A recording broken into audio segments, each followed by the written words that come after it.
Hello friends, फिर से हम लोग आ गए लाइव क्लास डेली वाली। ठीक है, आज चैप्टर नंबर 22 है। चैप्टर नंबर 22 बेटा ये लास्ट चैप्टर है सीटेट के सीडीपी का। CDP child development and pedagogy का जो सेक्शन आता है जिसमें से 30 क्वेश्चंस आते हैं। हम लोग ने question by question, chapter by chapter पूरे 21 चैप्टर कंप्लीट कर लिए हैं। जो लास्ट ईयर क्वेश्चन पेपर पूछे गए हैं उसका एनालिसिस हम लोग ने कर लिया है। ये लास्ट बेटा बचा हुआ है जो चैप्टर है, इसका नाम है नेशनल करिकुलम फ्रेमवर्क 2005 में सरकार के द्वारा एक नेशनल करिकुलम बनाया गया था कि किस तरीके से टीचिंग को इम्प्रूव कर सकते हैं। इसमें बेटा 5 सेक्शंस थे जिस तरीके से टीचर्स को ध्यान देना चाहिए अपनी अपनी बातों पे कि किस तरीके से वो पर्सपेक्टिव दे सकता है पढ़ाने के लिए, उसका पेडागोगी का तरीका क्या होना चाहिए, ठीक है, रीच क्या होनी चाहिए, विजन क्या होना चाहिए, ठीक है, बहुत ज़्यादा बच्चे पे बर्डन नहीं होना चाहिए। इस तरीके की बातों को समाहित करके सरकार ने टीचर के लिए समझ लीजिए टीचिंग मैनुअल कह लीजिए बना हुआ था। तो एग्जाम टीचर्स का हो रहा है सीटेट में, तो इस तरीके की बातें पूछी जाना निश्चित है, इसलिए फ्रेमवर्क इंपॉर्टेंट हो जाता है। ठीक है, तो इससे जुड़े हुए जो भी क्वेश्चंस हैं वो हम लोग देखेंगे 1 बाय 1 करके। ओके, ठीक है, आइए शुरू करते हैं। पहले क्वेश्चन पे आते हैं। द टर्म करिकुलम, देखिए यही पूछ लिया, नेशनल करिकुलम फ्रेमवर्क में करिकुलम का मतलब क्या होता है। ठीक है, नेशनल करिकुलम फ्रेमवर्क में करिकुलम का मतलब क्या होता है। करिकुलम का मतलब बेटा क्या होता है, सीधी सी बात है, करिकुलम समझ लीजिए मैनुअल हो गया। ठीक है, जैसे कि अगर आप कहीं जा रहे हैं कोई, तो आपका पूरा करिकुलम क्या है, आपका पूरा का पूरा पीरियड जो है किस हिसाब से जो है एक के बाद एक स्टेप आप लेंगे, आपका थॉट्स क्या है, आपका विजन क्या है। ठीक है, इसको ही करिकुलम कहते हैं। ठीक है, ओवरऑल प्रोसीजर्स समझ लीजिए। तो text material used in class, curriculum बेटा टेक्स्ट मटेरियल क्लास में नहीं होता है। करिकुलम आप ये समझ लो कि साइंस का करिकुलम क्या है, तो साइंस के करिकुलम में कोई साइंस का सिलेबस नहीं हुआ है, साइंस का सॉल्यूशन नहीं हुआ कि फिजिक्स में आपको पढ़ाना क्या है। साइंस में करिकुलम ये हो गया कि मान लीजिए कि आपके 12 चैप्टर्स हैं, चैप्टर्स के नाम दे दिए, आपको एक चैप्टर को 15 पीरियड में डिवाइड कर दिया गया, हर पीरियड से कितने कितने क्वेश्चंस आने हैं। ठीक है, टेस्ट क्या है, तो ओवरऑल पूरा आपका पैकेज जो है उसको करिकुलम कहते हैं। ये टेक्स्ट मटेरियल नहीं होता है करिकुलम। ठीक है, इवैल्यूएशन प्रोसेस भी करिकुलम को नहीं कहते, इवैल्यूएशन तो अलग चीज हो गया।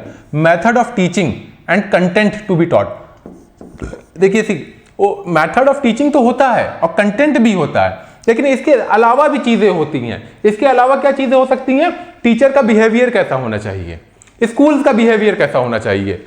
ठीक है, आपका ओवरऑल जो मैक्रो लेवल की पॉलिसी है उसको आप करिकुलम समझ सकते हो। तो ये भी नहीं होगा, ये होगा ओवरऑल प्रोग्राम। ओवरऑल के ऊपर हम लोग बात कर रहे हैं, overall in which experience on day to day basis.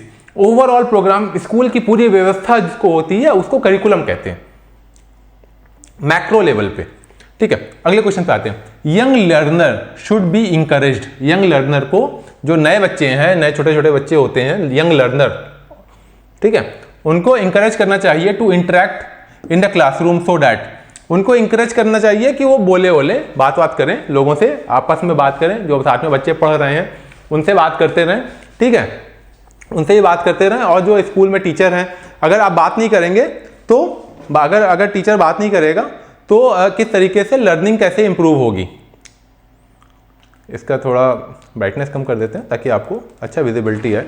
ठीक है, तो यंग लर्नर जो हैं आपके नए सीखने वाले, उनको प्रमोट करना चाहिए कि वो आपस में बात करें। क्यों बात करें, the teacher can control the classroom, बात करें, कंट्रोल की बात नहीं है, टीचर को कंट्रोल करना ही क्यों है, teacher should not control.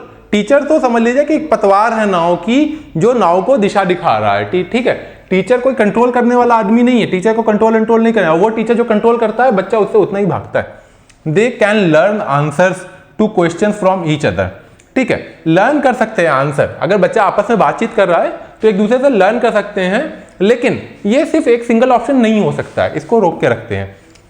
The syllabus can be covered, syllabus की बात ही नहीं है। ठीक है, लर्निंग और सिलेबस में बहुत बड़ा फर्क है। ठीक है, लर्निंग में सिलेबस का रोल बहुत ज्यादा नहीं है। ठीक है, दे लर्न सोशल स्किल, अगर वो आपस में बात करेंगे सीधी सी बात है तो सोशल स्किल उनकी बढ़ेगी। ठीक है, सोशल स्किल मतलब आपस में इंटरेक्शन से सोशल स्किल बढ़ती है। तो ऑब्वियस सी बात है, इंट्रोवर्ट एक्सट्रोवर्ट होते हैं ना, इंट्रोवर्ट आदमी है जो कहीं गया, दावत में गया, खाने में गया, ठीक है, किसी गेम को देखने के लिए गया, किसी से बात ही नहीं कर रहा है, अकेले बैठा हुआ है, तो उसकी सोशल स्किल को हम लोग कहते हैं जीरो है। ठीक है। एक्सट्रोवर्ट होते हैं जो उनकी सोशल स्किल अच्छी मानी जाती है। According to NCF national curriculum framework, देखिए सीधे सीधे क्वेश्चन आ रहे हैं। एरर्स आर इंपॉर्टेंट बिकॉज, देखिए एक ये क्वेश्चन समझने वाली बात है। अगर मान लीजिए हम इसको हटा दें, इसको हटा दें, इस क्वेश्चन को अगर हम हटा दें ओवरऑल, ठीक है, NCF को अगर हम देखें भी ना, तब भी जो एरर की मीनिंग है वो एरर की मीनिंग तो चेंज नहीं होगी। मान लीजिए आप क्वेश्चन जब आपने पढ़ा, आपने कहा कि अकॉर्डिंग टू NCF एरर का क्या मतलब है, तो आप डिमोटिवेट हो गए कि आपने तो NCF पढ़ा ही नहीं है, तो हम एरर को कैसे समझेंगे। लेकिन एरर का मतलब तो एरर होता है, NCF में चाहे एक्सप्लेन किया जाए, चाहे कहीं भी दुनिया के किसी कोने में किसी भाषा में अगर एक्सप्लेन करते हैं NCF को, एरर को, तो एरर ही होगा, ठीक है। तो अकॉर्डिंग टू NCF एरर क्या होता है, ठीक है, देख लेते हैं। बहुत से लोग आपको ये कहेंगे यूट्यूब पे या अलग अलग फोरम पे, प्लेटफॉर्म पे, कि आप रट्टा मारो NCF को वर्ड टू वर्ड पढ़ लो, जीरो फायदा होगा, कोई फायदा नहीं होगा, मैं लिख के दे रहा हूं, ठीक है। एरर क्या होता है आइए देखते हैं। मैं NCF के बारे में हमने कोई बात नहीं की, हमने बिल्कुल काट दिया है, सिर्फ हम लोग एरर को समझ रहे हैं कि एरर क्या होता है, ठीक है। Provide space for removing some children from the class. अब बताइए कितना गलत ऑप्शन है ये तो आपने NCF पढ़ाओ या ना पढ़ाओ, ये ऑप्शन तो आप ऐसे ही एलिमिनेट कर दोगे। क्या मतलब है, कुछ बच्चों को शिक्षा से हटाने के लिए स्थान उपलब्ध कराना। अरे भाई, बच्चों को शिक्षा से हटा दोगे तो बच्चे पढ़ेंगे कैसे, और सब पढ़ेंगे नहीं तो सब बढ़ेंगे कैसे, ठीक है।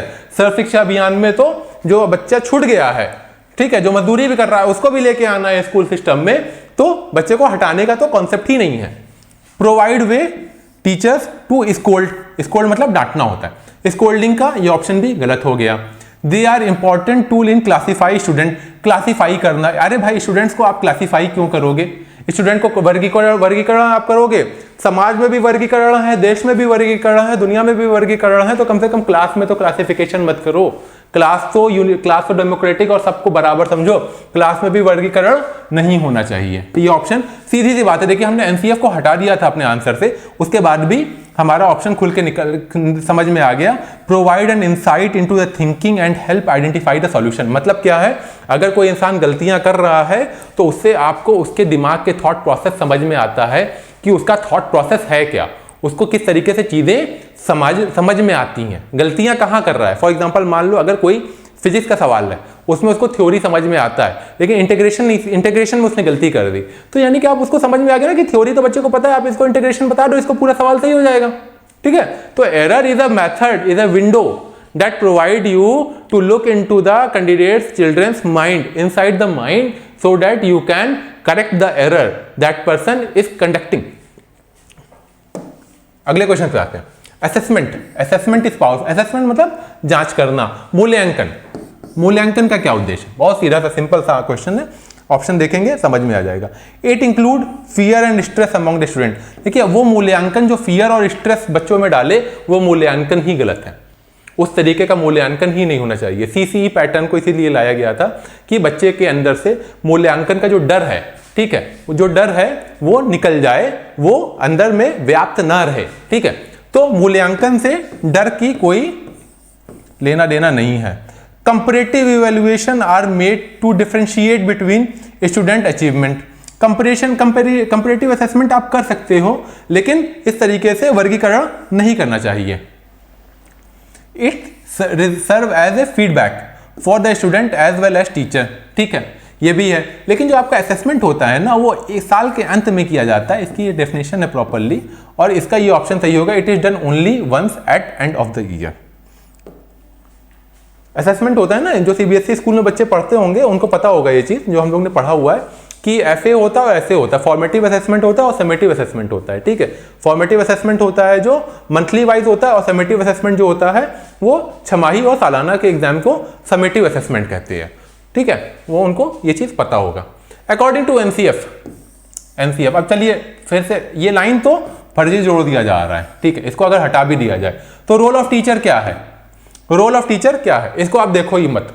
अकॉर्डिंग टू NCF टीचर का रोल क्या है, सीधा सा क्वेश्चन ये है, इसको घबराना नहीं है देख के क्वेश्चन को, सीधे से आप समझो कि टीचर का रोल क्या है। डिक्टेटर वाला रोल है, डिक्टेटर वाला रोल तो भैया शासक प्रशासक करते हैं देश के ऊपर, टीचर का रोल डिक्टेटर का नहीं है। अथॉरिटेरियन होना है, अथॉरिटेरियन भी नहीं होना है। परमिसिव होना है, परमिसिव मतलब अनुज्ञेय, सुन लेना, जो प्रिंसिपल का है वो सुन ले, जो बच्चा का है वो सुन ले, जो गार्जियन का है वो सुन ले। अरे सिर्फ सुनता ही रहेगा टीचर को परमिसिव नहीं होना चाहिए। टीचर को क्या होना चाहिए, फैसिलिटेटिव होना चाहिए। जैसे मैंने अभी कहा कि नाव के पतवार का काम करता है टीचर, ठीक है, खवैया जिसको कह लो आप, ठीक है, सेलर ऑफ द बोट है, ठीक है। आपको खवैया जो होता है ना, वो पतवार चला चला के एक रास्ते से, एक कोने से अंधकार के से उजाले की तरफ, है ना, कबीर जी कहते हैं कि अंधकार से उजाले की तरफ टीचर लेके जाता है, फैसिलिटेट करता है, टीचर फैसिलिटेट करता है, ठीक है बेटा। तो ये हमारा पूरा CDP का क्वेश्चन जो 22 चैप्टर थे वो हम लोग ने 1 to 1 देख लिया बेटा, और बहुत कम क्वेश्चन थे इससे, तो इसलिए मैंने इस लेक्चर में थोड़ा एक और सेक्शन जोड़ दिया है। हम लोग जो नेक्स्ट सीरीज चालू कर रहे हैं वो EVS की सीरीज चालू कर रहे हैं, ठीक है बेटा, EVS की सीरीज चालू कर रहे हैं। ये पहला चैप्टर है जिसमें हम प्लांट्स और एनिमल जो आपका टॉपिक है इससे क्वेश्चन आते हैं, खूब क्वेश्चन आते हैं, भर भर के क्वेश्चन आते हैं। कुछ समझने वाले होते हैं, कुछ रटने वाले होते हैं। देखिए रटना तो पड़ेगा थोड़ा बहुत, ठीक है। जहां तक समझ की बात आएगी मैं आपको खोल के समझा दूंगा कि ये देखिए इस तरीके से आप दिमाग अपना खोलो और अपनी समझ को बढ़ाओ। लेकिन जहां रटने की बात आएगी वहां पे कोई किसी की मदद नहीं कर सकता है, जो याद करेगा वही लिख पाएगा, ठीक है। तो हम लोग क्वेश्चंस को 2 पार्ट में बांट लेंगे, एक कंसेप्चुअल होगा, एक फैक्चुअल होगा। कंसेप्ट्स को मैं एक्सप्लेन करता जाऊंगा साथ ही साथ, और जहां जितना पॉसिबल होगा एक्सप्लेन कर सकना कॉन्सेप्ट्स को, ठीक है, मैं जरूर एक्सप्लेन करूंगा। और जहां फैक्ट्स की बात आ जाएगी वहां तो मैं भी हाथ खड़े कर लूंगा कि बेटा इसको याद कर लो, इसमें याद करने के अलावा कोई इसका हल नहीं है, ठीक है। तो 1 by 1 आइए शुरू करते हैं, आ जाओ। पहला क्वेश्चन है, अब देखिए एयरगट बर्ड की बात हो रही है। एयरगट bird is often seen on a buffalo. आपने अक्सर जो गांव के प्रवेश के लोग होंगे, जो गांव के बैकग्राउंड के लोग होंगे, उनको ये क्वेश्चन ज़्यादा अच्छे से समझ में आएगा, क्योंकि उन्होंने ज़रूर देखा होगा कि भैंस होती है, भैंस के पीठ के ऊपर अक्सर आपने एक चिड़िया को बैठा हुआ देखा होगा कि भैंस चर रही है खेत में या मैदान में या समुद्र तालाब वगैरह में चर रही है, नहा रही है, तो उसके पीठ के ऊपर एक चिड़िया बैठी रहती है। उसका काम क्या है? क्वेश्चन ये पूछ रहा है कि उस चिड़िया का काम क्या है। एयरगट बर्ड, उस बर्ड को बेटा क्या कहते हैं? एयरगट बर्ड कहते हैं। वो किस प्रजाति की है? वो हेरॉन प्रजाति की है। जनरली सफेद कलर की ये बर्ड होती है, 1 फीट के आसपास की बर्ड होती है, अच्छी खासी साइज होती है इसकी, ठीक है। तो ये बैठती क्यों है? ठीक है, एनालाइज करते हैं क्वेश्चंस को, देखते हैं, हो सकता है ऑप्शंस को एनालाइज करके हमको आंसर मिल जाए। समझ डेवलप करने की कोशिश करते हैं। Rest after flying for a while, वो आराम कर रही होती है। अरे भैया, जब आराम ही करना होगा तो पेड़ की छांव में बैठ के आराम करेगी कि भैंस की पीठ पे बैठ के आराम करेगी? इसका तो कोई ऑप्शन ही नहीं है, गलत है। Love to sing while sitting on a buffalo back, मतलब कि चिड़िया जो है भैंस की पीठ पे बैठ के गाती है और भैंस को आनंद आता है, ठीक है। ये तो कोई कार्टून कैरेक्टर हो गया, ऐसा तो कुछ होता नहीं है। Feed in insect present in the grass, अगर ग्रास के इंसेक्ट खाने होंगे तो भैंस के पीठ पे क्यों बैठेगी? Feed in the insect present in the grass, ठीक है। तो ये ऑप्शन भी गलत हो गया। देखिए, हम लोग ने अपनी समझ बूझ का इस्तेमाल करके ऑप्शन निकाल लिया, कुछ ना जानते हुए भी। फीड ऑन पैरासाइट, जो भैंस से जो कीड़े पीठ के ऊपर लगे रहते हैं उसको खाने के लिए भैंस की पीठ पे बैठती है। वो आप देखते होंगे कि भैंस बहुत बड़ा सा प्राणी है, जानवर है, बड़ा सा होता है, ठीक है, कई किलो का होता है, बड़ा सा शरीर है। तो शरीर जब भैंस खेत वगैरह से गुजरता है तो उसमें छोटे छोटे कीड़े चिपक जाते हैं भैंस के ऊपर, पैरासाइट्स होते हैं जो उसका ब्लड वगैरह सक करते हैं, ठीक है। उसको खाती है वो बर्ड बैठ के, इस वजह से वो बर्ड पे बैठती है। ना उसका इरादा है कि वो गाना सुनाए, ना उसका इरादा है कि वो आराम करे, और ना उसका इरादा है कि घास के कीड़े खाए। उसका इरादा है कि भैंस की पीठ से जो कीड़े लगे हुए हैं वो खाए। सीधी सी बात है, बिल्कुल व्यवहारिक बातों में बात की जाए तो ऐसा है, ठीक है। अगला क्वेश्चन, ये ऑप्शन जो है पीपीटी जो साहब बनाते हैं उन्होंने नहीं लिखा था, तो ऑप्शन मैंने अपने हाथ से गंदी से हैंडराइटिंग में लिख दिया है। उम्मीद है आप पढ़ लोगे, नहीं पढ़ पाओगे तो मैं पढ़ के समझा दूंगा, ठीक है। वेन डायग्राम, वेन डायग्राम, थोड़ा सा वेन डायग्राम के बारे में बात कर ली जाए, ठीक है। बेटा वेन डायग्राम क्या है? एक तरीका होता है, मेथड होता है रिप्रेजेंटेशन का, ठीक है। वेन डायग्राम एक तरीका होता है रिप्रेजेंटेशन का। फॉर एग्जांपल मान लो कि शादी में 100 लोग आए और 50 लोग जो है एक तरीके की गाड़ी से आए, और 100 लोग टोटल 150 लोग शादी में आए हैं। 50 लोग जो है कार से आए हैं, और 50 लोग बाइक से आए हैं, 50 लोग बाइक से आए हैं, और 50 लोग जो है पैदल आए हैं, ठीक है। तो इस तरीके से इनका रिप्रेजेंटेशन हो गया। इसको रिप्रेजेंटेशन के तरीके के तौर पे माना जाता है, इस तरीके से रिप्रेजेंट किया जाता है। ठीक है, इससे क्या होता है कि कॉमन एरिया जो है वो निकाल लिया जाता है। जब हम लोग मैथ के सवाल करेंगे तो इसको हम और अच्छे से आपको बताएंगे। अभी तक के लिए समझ लो कि वेन डायग्राम जो इस तरीके के गोल गोल सर्कल्स होते हैं, इस तरीके की आकृति को, इस तरीके के रिप्रेजेंटेशन को वेन डायग्राम कहते हैं। ठीक है, अब इसके बाद क्वेश्चन क्या पूछ रहा है कि ये वेन डायग्राम को स्टडी करो, और क्या स्टडी करना है? स्टडी हम लोग करेंगे कि animal that live on the land, land ये वाला जो हिस्सा है ये लैंड पे रहने वाले एनिमल्स को दर्शा रहा है। Animal that live on water ये वाला हिस्सा जो एनिमल वाटर पे रहता है वो दिखा रहा है। और ये कौन सा है? एनिमल दैट ले एग, ये वाला हिस्सा वो है जो एनिमल्स को अंडे देते हैं, वो दिखा रहा है। तो क्या कह रहा है कि जो क्रॉस सेक्शन का एरिया, ये वाला एरिया, एक ऐसे जानवर का नाम बताओ जो लैंड पे भी रह सकता है, जो पानी में भी रह सकता है और जो अंडे भी देता है। ठीक है, तो भैया फिश तो देखो पानी जमीन पे नहीं रह सकती है, शार्क तो जमीन पे नहीं रह सकती। कभी देखा है शार्क को जमीन पे चलते हुए? ठीक है, ईल भी जमीन पे नहीं रहती है, लेकिन क्रोकोडाइल जो है वो आपका वो जमीन पे भी रह सकता है, पानी में भी रह सकता है, और क्रोकोडाइल अंडे भी देता है। क्रोकोडाइल बच्चे नहीं देता है। क्रोकोडाइल मगरमच्छ जो है वो अंडे देता है, वो स्तनधारी नहीं है, वो अपने ऑफस्प्रिंग को पैदा नहीं करता, वो अंडे देता है। जमीन पे आके, जमीन के किनारे में बालू वगैरह में गड्ढा खोदता है, उसी के अंदर अपने अंडे वगैरह देता है। तो यही क्वेश्चन था कि 4 जानवर का नाम दे दिया था और ये कहा था कि एक ऐसा आदमी का, एक इसमें से चारों में से ऐसे जानवर का नाम बताओ जो जमीन पे भी रहता है, पानी पे भी रहता है और अंडे भी देता है। बहुत आसान सा था। जबरदस्ती इस क्वेश्चन को टिपिकल बनाने के लिए वेन डायग्राम वगैरह बना के आप लोग को कंफ्यूज करने की एग्जामिनर कोशिश कर रहा था, जो विफल हो गई है। Which one of the following pair of life process occur both in animal and plant? 4 option दिए हैं। ठीक है, क्या पूछ रहा है? देखिए, अभी तक हम लोग ने कोई बुकिश नॉलेज का इस्तेमाल नहीं किया, अभी तक हम लोग ने व्यवहारिक नॉलेज का इस्तेमाल किया, और मेरा गोल भी यही है कि व्यवहारिकता का इस्तेमाल करके ही आपको पढ़ाया जाए, कि कोई किताब वगैरह ना पढ़ के भी इंसान सिर्फ ऑप्शंस को एनालाइज करके किस तरीके से स्मार्टली, इसको कहते हो ना हार्ड स्टडी और स्मार्ट स्टडी, तो स्मार्ट स्टडी में यही है कि आपकी आसपास की जो एग्जिस्टिंग नॉलेज है उसी का इस्तेमाल करके आप किस तरीके से अपने क्वेश्चंस को हल कर लो। ऑब्जेक्टिव एग्जाम के लिए सबसे आसान तरीका ये होता है कि एग्जामिनर बहुत कमजोर है ऑब्जेक्टिव एग्जाम में। ऑब्जेक्टिव एग्जाम में एग्जामिनर क्यों कमजोर है? क्योंकि उसकी मजबूरी है सही आंसर को बोर्ड पे लिखना। ठीक है, और आपके लिए आसान क्या हो जाता है? बस आपको शिकारी बनना है, अपने सही आंसर को शिकार करके उठा लेना है। तो वो नजर चाहिए, उस नजर को एनालिसिस कहते हैं, वही एनालिसिस हम लोग कर रहे हैं। ठीक है, तो हम लोग शिकार करने के लिए उतर आए हैं फिर से मैदान में। क्या है क्वेश्चन? क्या है? Which one of the following pair of life process occur both in, ऐसा लाइफ प्रोसेस जो एनिमल और प्लांट दोनों में होता है। ठीक है, उसको चुनना है। ग्रोथ, तो ग्रोथ तो एनिमल में भी होती है और प्लांट में भी होती है, लेकिन फूड मेकिंग, कई जानवर ऐसे हैं जो फूड मेकिंग नहीं करते हैं। ठीक है, जिनको हम पैरासाइट कहते हैं। ठीक है, कई जानवर ऐसे हैं जो फूड मेकिंग नहीं करते हैं, तो ये जरूरी नहीं है कि ये ऑप्शन सही हो। रिप्रोडक्शन एंड, ये देखिए फिर से फूड मेकिंग का आ गया। फूड मेकिंग सारे जानवर नहीं करते हैं, कई जानवर हैं जो पैरासाइट, कई पेड़ भी हैं जो परभक्षी हैं, जो पैरासाइट हैं, जो आदमियों का शिकार करते हैं, जानवरों का शिकार करते हैं। अक्सर आपने हॉलीवुड की मूवीज में देखा होगा कि पेड़ है, उसने यूं मुंह खोला और जानवर को या आदमी को निकल गया। ठीक है, उसको पैरासाइटिक जानवर प्लांट कहते हैं, उसके बारे में हम लोग आगे पढ़ेंगे। रिप्रोडक्शन एंड जर्मिनेशन, भाई कौन सा जर्मिनेशन मतलब क्या होता है? जर्मिनेशन मतलब क्या होता है कि जो रिप्रोडक्शन के प्रोसेस को जर्मिनेशन कहते हैं, परागण कहते हैं, समझ लो आप।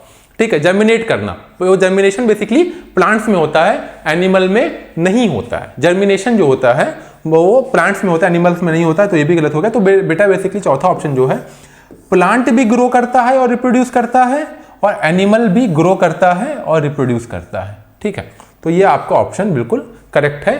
दोनों ही आदमी का मतलब प्लांट, दोनों ही ऑब्जेक्ट जो आपके प्लांट है और एनिमल है वो ग्रो भी करते हैं और रिप्रोड्यूस भी करते हैं। ठीक है, अगले क्वेश्चन पे आते हैं। क्या क्वेश्चन है? सांपों के बारे में क्वेश्चन है। सांप की सबको इंटरेस्ट रहता है, देख लेते हैं क्या मामला है। ठीक है, अब बेटा देखो, ये बिना क्वेश्चन पढ़े देखो आप, ये इस तरीके के कभी भी ऑप्शंस आप देखो, इस तरीके के ऑप्शंस आप कभी भी देखो तो आप ये समझ लो यानी कि CDA है, BAC है, BCD है, BCD, ये लिखने वाले ने गलत कर दिया, ये BCA होगा। ठीक है, इस तरीके से घुमा के ऑप्शन दिया हुआ है। यानी कि अगर आपने चारों में से सिर्फ एक ऑप्शन को अगर आपने एलिमिनेट कर दिया तो बाकी के 3 सही हो जाएंगे। तो ये समझ लो कि आपका क्वेश्चन इसको इस तरीके से भी लिख सकते हैं कि which one of following incorrect. अगर आपको 3 सही नहीं पता है, सिर्फ एक गलत पता है, तब भी आपको वही मामला, वही तरीके से इस क्वेश्चन को आप हल कर सकते हो बहुत आसानी से। ठीक है, सिर्फ आपको एक गलत स्टेटमेंट इसमें से निकाल के खोज लेना है। देखते हैं एक एक करके। Medicine for snake bite is made from snake poison, बिल्कुल सही बात है। सांप के काटने के जहर का जो दवाई है, इलाज है, वो सांप के जहर से ही बनाई जाती है, बिल्कुल सही बात है।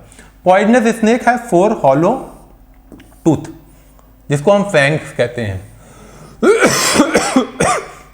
बेटा 4 नहीं होते हैं, 2 होते हैं। कभी भी आप सांप का मुंह खुला हुआ देखेंगे तो जो ऊपर के जो 2 दांत होते हैं उसमें ही जहर होता है।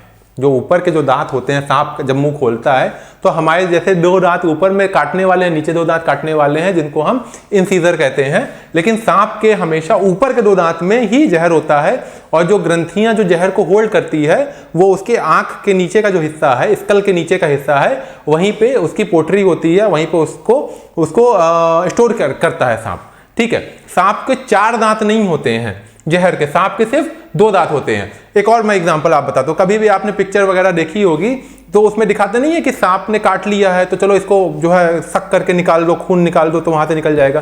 तो आप हमेशा देखेंगे 2 निशान दिखेगा वहां पे। कभी भी कैमरामैन पिक्चर आपको दिखाएगा तो वहां पे सिर्फ आपको 2 निशान दिखेंगे सांप के काटने के, यानी कि 2 ही दांत तो हुए। अगर 4 दांत होते तो 4 निशान दिखते। ठीक है, अगर 4 निशान होते, 4 दांत होते, आप समझो सांप कितना भयानक हो जाता कि कहीं भी जाता और नोचोच लेता। तो ये ऑप्शन आपका गलत है। यानी कि जिसमें सी ऑप्शन है, बेटा इसने लिखने में गड़बड़ कर दी है, ये आपका जो सी ऑप्शन है ना वो गलत है सारे। तो जो भी एक ऐसा ऑप्शन देखना जो यानी आपका एक होगा A, B और D, इसमें ये गलत इसने लिख दिया है, ये होगा A, B और D, ये ऑप्शन आपका सही हो जाएगा। क्योंकि सांप के 4 दांत नहीं होते हैं जहर के, सांप के सिर्फ 2 दांत होते हैं जहर के, जो ऊपर के उसके स्कल में जड़े हुए होते हैं। सांप के 4 दांत नहीं होते हैं। ठीक है, नेपेंथिस करके एक प्लांट है, इस नाम को आप याद रख लो, क्योंकि सीटेट का जो एग्जाम के पेपर सेट करता है भैया, उसको ये क्वेश्चन बहुत पसंद है, वो अक्सर पूछता रहता है। ठीक है, तो इस नाम को आप याद कर लो। ठीक है, और ये भी याद कर लो ये कहाँ पे पाया जाता है, ये अरुणाचल प्रदेश में पाया जाता है। सीधी बात है, इसमें ज़्यादा दिमाग लगाने की जरूरत नहीं है, इसको आप याद कर लो। ये फैक्ट बेस्ड क्वेश्चन है, इसको आप याद करोगे तभी बेनिफिट है। थोड़ा मैं और कॉन्सेप्ट से आपका मजबूत कर दूंगा, थोड़ा आपको और दिमाग से इस बारे में खोल दूंगा। ठीक है, लेकिन इसको आप याद कर लो, नेपेंथिस और Arunachal Pradesh. Nepenthes is a plant which trap and eat frog, insect and नीस, माइस, छोटे छोटे। जैसे थोड़ी देर पहले मैं एग्जाम्पल बता रहा था कि कुछ पेड़ ऐसे होते हैं जो परजीवी होते हैं, परभक्षी होते हैं।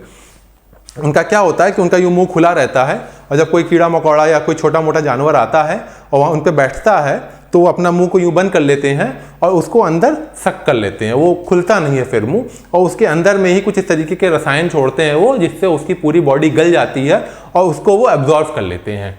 ठीक है,